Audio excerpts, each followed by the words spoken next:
Pour captiver en français ou satisfaire ta curiosité, voici un fait fascinant. On a beaucoup entendu parler ces derniers temps du quiet quitting, cette tendance où les employés se contentent du strict minimum. Mais saviez-vous qu'il existe un phénomène inverse, tout aussi insidieux et bien plus préoccupant pour les travailleurs, le quiet firing?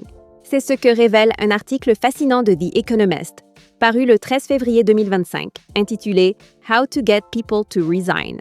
Imaginez une entreprise qui souhaite se séparer d'un collaborateur, non pas en le licenciant directement, mais en le poussant subtilement vers la sortie. C'est le principe du licenciement silencieux. Les tactiques sont variées et souvent sournoises. Réduire drastiquement les responsabilités de l'employé, l'exclure des projets clés, ou encore bloquer toute perspective de promotion. L'objectif est clair, rendre la situation si intenable que l'employé finit par démissionner de lui-même. Pourquoi une telle stratégie? Pour l'employeur, il s'agit souvent d'éviter les lourdeurs financières et les tracas juridiques liés à un licenciement formel. Un départ volontaire semble, à première vue, moins coûteux et moins risqué en termes de contentieux. Cependant, The Economist met en garde. Cette approche est un pari extrêmement risqué. Elle peut se retourner contre l'entreprise de multiples façons. D'abord, le moral des équipes chute.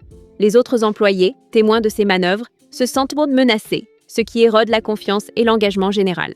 Ensuite, les risques juridiques s'amorcent sont bien réels. Des plaintes pour licenciement déguisé ou constructive dismissal peuvent émerger, annulant les économies initiales.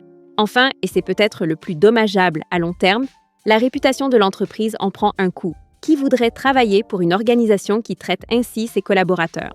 L'article propose des alternatives bien plus saines, des plans d'amélioration de la performance clairs, des départs volontaires avec des indemnités attractives ou une gestion proactive des déséquilibres de rôle.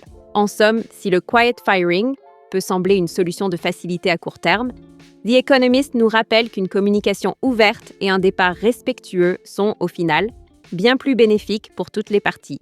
Une vérité fascinante sur les dynamiques cachées du monde du travail moderne, n'est-ce pas? Abonne-toi pour plus de faits fascinants en français.